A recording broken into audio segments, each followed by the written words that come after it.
All right, Trevon. So we have the NBA season opener coming up really soon. The first night we have ring night for the Warriors. They're playing the Lakers, and that should be an exciting night. We know that there was an incident between Draymond Green and Jordan Poole. So a lot of people have been speculating how that's gonna translate into the season. So how do you see Draymond Green and the Warriors moving forward this season? Not necessarily focusing on the incident, but how can the incident impact them moving forward, especially for this season? Yeah, so the regular season, I don't think it's gonna really mess up as far as their wins. Maybe the individual, dynamic between Jordan Poole and Draymond, it may not be the same, but I don't think it would be too significant to where the team's overall performance won't go well because you still got, the main guys like Steph, Clay, and Draymond is a very important part. And Jordan Poole's gonna still be able to do what he does best, which is scoring. There's been a little clip of them even acknowledging, a bucket that Jordan Poole made where Draymond came up to him. But I think that can kind of be pushed over for the regular season at least. I don't think it would maybe show up until maybe the playoffs, but I think they'll be fine. Honestly, it's kind of reminiscent to the KD and Draymond situation a few years back and Kevin's last year. I feel like that situation was different than this situation though. Mhm. Um, but I think they'll be just fine. I see them still going deep into the playoffs, finishing top three in the Western Conference by the end of the regular season. So their performance will be fine. Yeah, I definitely agree with you, Trevon. The Golden State Warriors, I feel like they will be fine this season. I think Jordan Poole and Draymond are going to be professional enough to work together as teammates and as professionals, and the Warriors are going to still be one of the top teams that are going to be contending for a championship. And Jordan Poole and Draymond Green's relationship will definitely not be the same or not like it was, but I feel like they're gonna figure out a way. And Steph is still gonna be the engine. Clay's coming back. They got Wiseman and those young players, Kaminga, as well as Jordan Poole. They're gonna still be pulling in the right direction, I think. And the Warriors are a great organization. I feel like they're gonna handle this in the right way. I I, I do think Draymond has been in situations like this before. You do wish that maybe he didn't find himself in these kinds of situations with his teammates and the organization as much, but I think they'll be fine and they'll move forward. But to get to back to what you were talking about, so we have Jordan Poole who just signed an extension with the Warriors. The Warriors also extended Andrew Wiggins, and that was a big question. Who would they extend? Because also you had Draymond, who is eligible for an extension. He has the option at the end of the year to opt into his the last year of his deal, but been a lot of speculation and a lot of people thinking that he may not pick up that option and have to leave. So, what do you think he will do at the end of the season? If you think he may leave, where do you think he'll go, or where do you think would be the best fit for him? Well, regardless of what has happened and transpired, I think Draymond's first choice is to ultimately stay.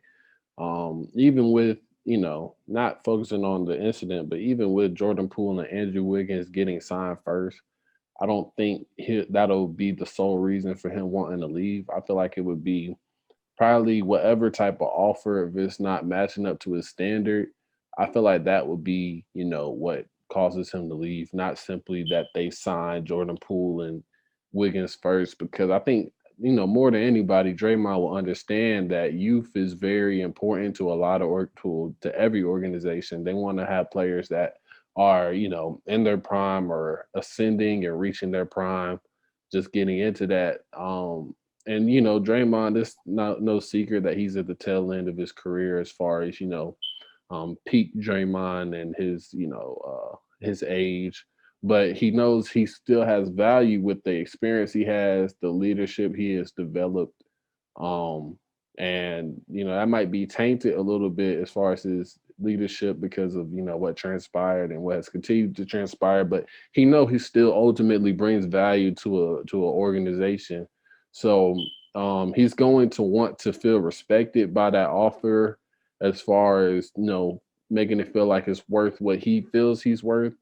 Um, but if that standard is not met, then I feel like that will be um, the decision. That'll be the decision making for him if he stays or leave. And I'm sure him and the owners and all the guys, the front office and Golden State will have a lot of dialogue or have a lot of discussions throughout the season, and he'll have an understanding and get a good feeling based off those conversations they have. That'll determine. But I expect Draymond to try to stay with Golden State. Yeah, no. Um, as we were talking about this before we did this show, like the topics, and we decided to talk about Draymond, and if he left, where do we think he would go? I looked through the teams, and every time I looked, I was like, man, it's no other place more suited for how he plays than the Warriors. That doesn't mean that he wouldn't be successful anywhere else, but just the way that he fits within that organization, within that team, what he brings to the table, it I just don't see anywhere else that would be like Golden State for him, Steph, and Clay and the rest of the team. This But is the fit for Draymond. Yeah, yeah, it is. But again, that doesn't mean that he wouldn't fit anywhere else. It might look different, maybe, or um,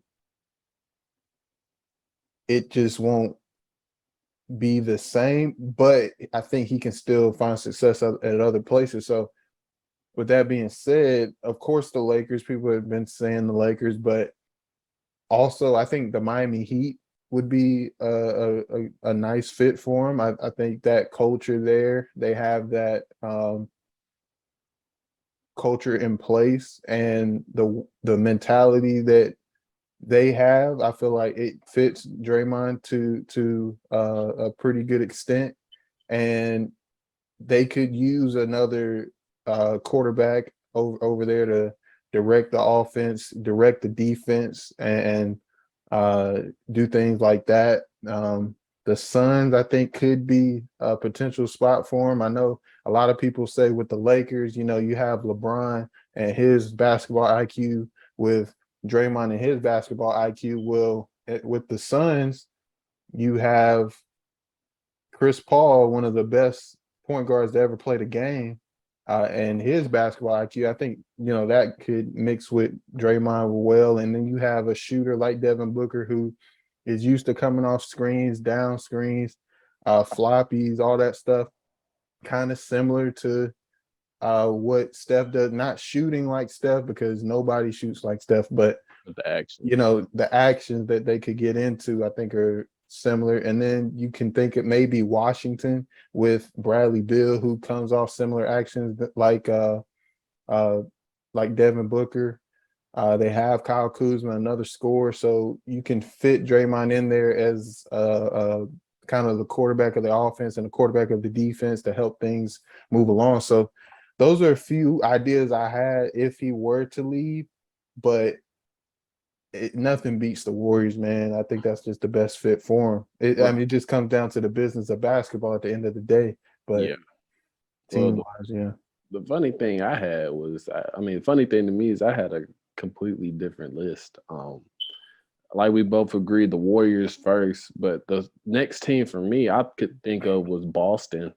I feel like they have enough spacing around the floor. Even their bigs, Horford can shoot the ball. Mm-hmm. Um, Grant Williams, if he's there, he can shoot the ball. He's shown that he could. hit the shot whenever, in the playoffs against Milwaukee. And a lot of times Yeah. Draymond could even play the five.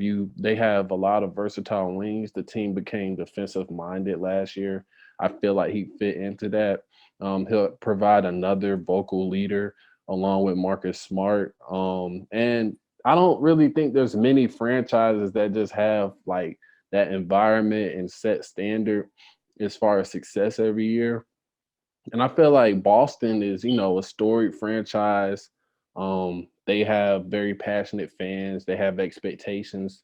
So I feel like that kind of would fit Draymond in a way to where, he's playing for an organization that's not just, in the run, but an organization that truly has aspirations to be successful year in and year out with championship aspirations. I feel like that would be the next team first off. And another team, I feel like the Clippers could possibly be another team, because the Clippers, they don't really have a big in the first place. They have a lot of wings, They have versatile Zubac. guys. Well, they have Zubac, but other than Zubac, yeah, the Zubac. But other than that, they play Batum at the five a lot. They're really just a team full of wings. Honestly, you Fair enough. added John Wall this year. You got Reggie Jackson, but everybody else is pretty much a wing. You got Kawhi, Paul George, Morris, Covington, Norman Powell's really a wing. So I feel like Draymond could truly fit there. And they're another organization that's trying to build culture, which I feel like really would matter to Draymond. They could use some leadership too. I feel like he would really fit into that role because Kawhi is not really the most vocal. Paul George has talked about him wanting to become more of a leader, but outside of that, I don't really think they have that guy that's really the one just quarterback and everything. You could say John Wall maybe, but I don't think it would be like Draymond providing that emotional spark. And I feel like he would fit perfect in there.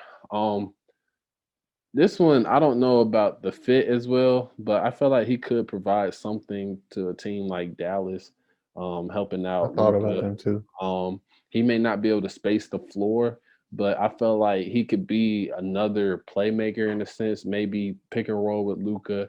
Draymond's really good with that slip out of the screen into a lob to whatever baseline cutter. I feel like he could bring once again leadership, a defensive mentality, someone that could bring the ball up and just get maybe Luca in an easy spot. So I feel like those teams, obviously, nothing's gonna be like how it is for the Warriors, but I feel like I could really see him in those organizations, especially Boston, and then the Clippers second. I feel like that just would kind of, not be. I don't want to say a perfect transition, but I feel like it would be a good transition if he were to not play, to not wear a Warriors uniform next year. So that's what I had him. I just thought it was funny how we had two different lists, honestly. Yeah, no, and I think Draymond brings a lot of things to the table, and I think that that just shows that he can bring a lot to different teams, no matter where he goes. And some of those teams I did think about too, but I just thought maybe the four I listed had, maybe a little better fit. But no, I definitely see where you're going, and I think you made a good case for a lot of those teams. I thought about Phoenix. I really did think about Phoenix, but my main Hmm. thing was teams that space out, can Hmm. really, have shooters, not people that are like, just inside guy. Like, Phoenix has DeAndre Ayton. That's the only thing that kept me from putting on this. But every other team pretty much has guys that are gonna Yeah, shoot the ball from three. And Draymond doesn't shoot very well. yeah, But your teams was a good list too, honestly. I really yeah. consider them too. Yeah, no, I really like Boston and the Clippers. I thought about Dallas as well because they need somebody else, especially with Jalen Brunson leaving. I know they got Christian Wood, but I think that they could use somebody else there. But my I like your thinking of how you would like the the fit to be like what you're looking for with spacing. For me, I was looking for uh defense and basketball IQ. I feel like the Lakers have defensive potential, especially with AD, but they need somebody to quarterback that defense, man. Especially coming out after last year. The Heat have a defensive culture in place. I feel like Draymond could fit in that way. The Suns, I feel like they could use some defense as well. And offensively, I feel like it's can be a little similar to some actions they can get into that could be somewhat like what they do with the Warriors. And then Washington, I think that they could do the same. You have Porzingis. Washington. Yeah, you have Porzingis that can space the floor. You have Bradley Beal that can come off some screens and hit some shots. You have Kyle Kuzma that can score the basketball. So Yeah. that's kind of how I was thinking about it. And again, like we said, it's nothing like the Warriors for Draymond, but Yeah. you know, I think those are some good teams.